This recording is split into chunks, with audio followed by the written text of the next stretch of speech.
नमस्कार, आप देख रहे हैं आर हिंदुस्तान न्यूज। आनंद सक्सेना के साथ खबर इटावा से। इटावा में आज सीएम योगी ने चुनावी सभा को संबोधित करते हुए मैनपुरी सांसद डिंपल यादव पर करारा हमला बोला। सीएम ने कहा कि सपा नेत्री कह रही थी कि पुलवामा में जो जवान शहीद हुए, जवानों की पत्नियों के मंगलसूत्र का क्या हुआ। मैं उनसे पूछना चाहता हूं कि अयोध्या में राम भक्तों का लहू बहाया गया था, उन पर सपा सरकार ने गोलियां चलवाई थी, कई युवा मारे गए थे। वो बताएं कि उनके युवाओं की विधवा पत्नियों के मंगलसूत्र का क्या हुआ। क्या सपा सरकार ने उनकी चिंता किया? सीएम योगी आज जसवंत नगर विधानसभा क्षेत्र के रामलीला मैदान में मैनपुरी के प्रत्याशी जयवीर सिंह के लिए चुनावी सभा को संबोधित कर रहे थे। जसवंत नगर विधानसभा से शिवपाल यादव विधायक हैं और ये विधानसभा मैनपुरी लोकसभा में आती है। सीएम योगी आदित्यनाथ ने कहा कि पूर्व मुख्यमंत्री कल्याण सिंह की मृत्यु हुई, सपा के लोगों ने शोक तक नहीं व्यक्त किया, जबकि जब पूर्व मुख्यमंत्री मुलायम सिंह यादव जी की मृत्यु हुई तो मैं स्वयं सेफई गया था। भाजपा के लोग गए थे, पीएम मोदी ने शोक संदेश व्यक्त किया था, लेकिन सपा के लोग कल्याण सिंह की मृत्यु पर शोक जताने भी नहीं पहुंचे। क्या वो पिछड़े वर्ग के नेता नहीं थे? सीएम ने माफिया मुख्तार अंसारी की मौत पर सपा मुखिया अखिलेश यादव के गाजीपुर जाकर शोक जताने को लेकर भी तंज कसा। सीएम ने कहा कि सपा के लोग माफिया की मौत पर फातिया पढ़ने उसके आवास पर गए थे।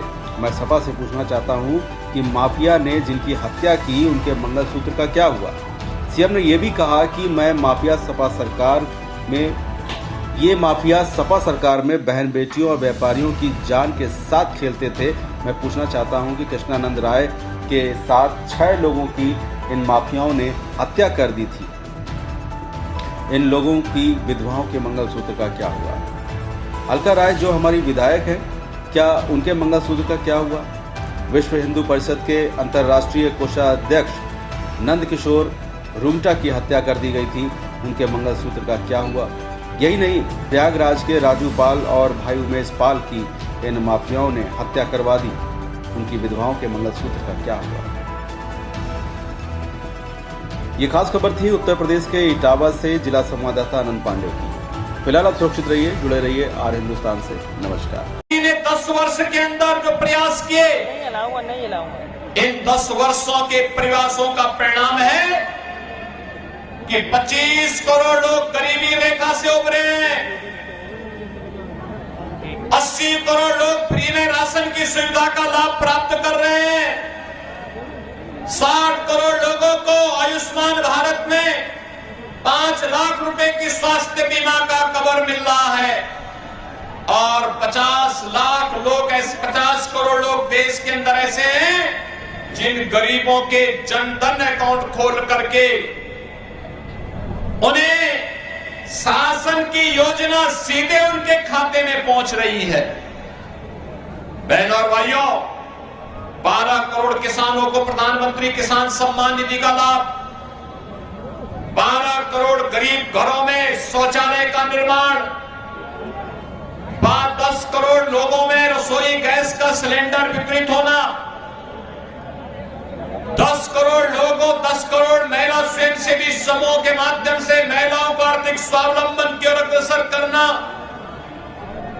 4 करोड़ गरीबों के मकान बन जाना और 2.5 करोड़ घरों तक बिजली पहुंचाने का काम मोदी जी के नेतृत्व में भारतीय जनता पार्टी की सरकार ने देश के अंदर हर गांव, हर गरीब, हर किसान, हर नौजवान और हर महिला के जीवन में खुशहाली लाने के लिए किया।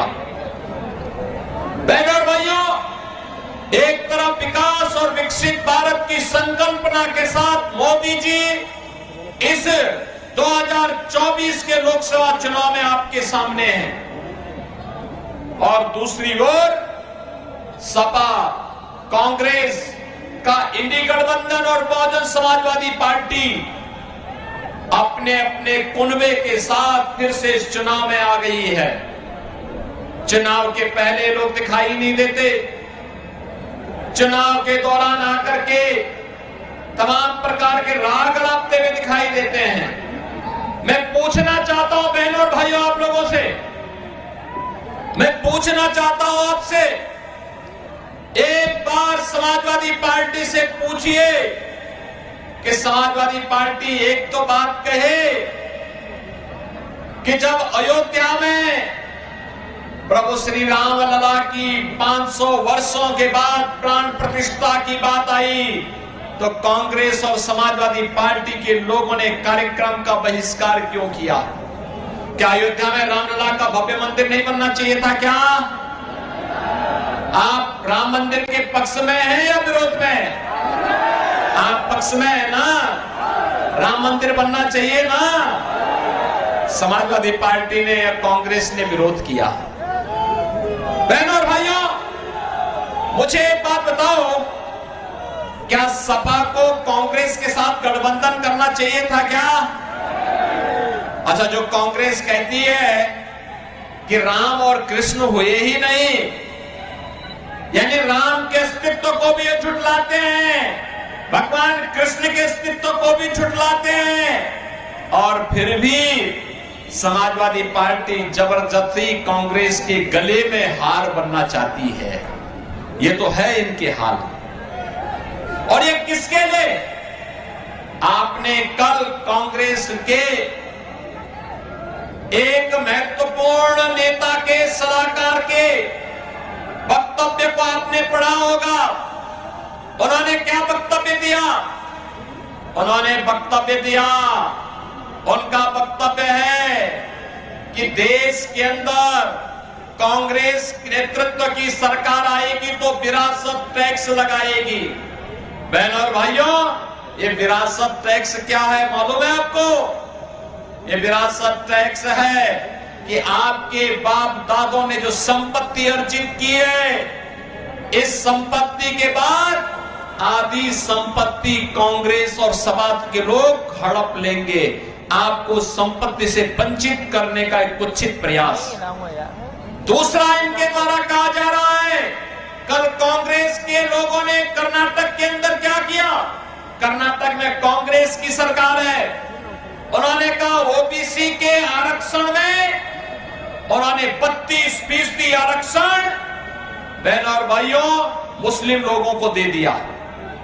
यानी कांग्रेस ओबीसी के, पिछड़ी जाति के लोगों के आरक्षण को डकैती डालने का काम कर रही है, उसको बांटने का काम कर रही है। और ऐसा नहीं कि पहली बार हो रहा है।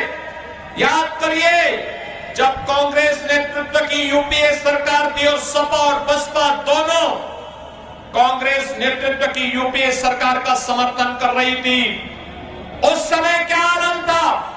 उस समय उन्होंने एक जस्टिस रंगनाथ मिश्रा कमेटी गठित की थी।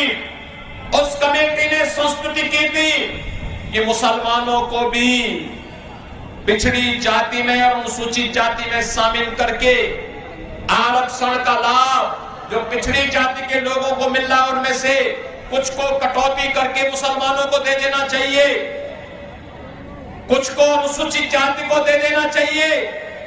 ये तो कांग्रेस नेतृत्व की मंशा थी। यही नहीं, सच्चर कमेटी की रिपोर्ट भी किसी बात की ओर इंगित करती है।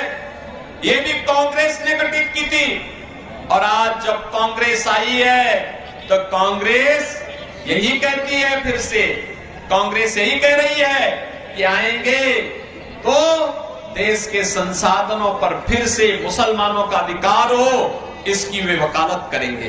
बहनों और भाइयों, यहाँ का हिंदू कहाँ जाएगा? ऊपर नहीं ले जा रहा हूं। यहाँ की अनुसूचित जाति, जनजाति के लोग, पिछड़ी जाति के लोग कहाँ जाएंगे? नहीं आ रहा है यार, नहीं आ रहा। बाबा साहब भीमराव अम्बेडकर के संविधान को ये लोग अपमानित करना चाहते हैं।